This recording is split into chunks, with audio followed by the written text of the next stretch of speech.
আমাদের দেশের স্ত্রীরা, আল্লাহ তাআলা মাফ করুক, ভালো মন্দ সবকিছু মিলে আছে, কিন্তু কোন কোন স্ত্রী এমন আছে, যদি কোনোভাবে স্বামীকে একটু সাপোর্ট করতে পারে, টাকা পয়সা দিতে পারে, তখন স্বামীর কথা আর চলে না।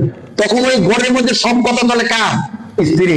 তখন মনে করে এই ঘর সাজিয়েছি আমি, আমার বাপের বাড়ি থেকে খাওয়া থেকে সবকিছু আইনা সবকিছু আমি করছি, আমার কথা চলবে না, চলবে কার কথা? সই কার খাতে? আমার বাপের খাতে সই। এই ফ্ল্যাটটা আমার বাপের টাকায় কিনা, টাকায় কিনে, ঠিক আছে আপনি সাপোর্ট করছেন, যদি আপনি সর্বোচ্চ সহযোগিতা করেন, আপনার স্বামীও তো আপনাকে ভালোবাসবে। রাসূলুল্লাহ সাল্লাল্লাহু আলাইহি ওয়াসাল্লাম থেকে প্রমাণ।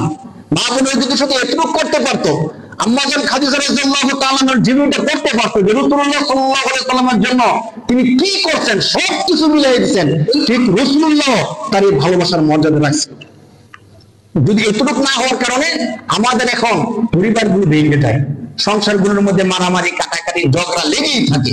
হয়তো স্বামী স্ত্রীকে সাপোর্ট দেয় না, অথবা স্ত্রী কোনোভাবে সাপোর্ট দিলে স্বামীকে আর পাত্তা দেন, এমন হওয়া শুরু করে দেয় আমাদের সমাজের মধ্যে। যদি মা বোনরা রাসূল সাল্লাল্লাহু আলাইহি সাল্লামের জীবনীটা একটু দেখে, আম্মা জান খাদিজা রাদিয়াল্লাহু তাআলা আনহার ইতিহাসটা একটু পড়ে, তাহলে হয়তো তারা আরো অনেক কিছু শিখতে পারতো।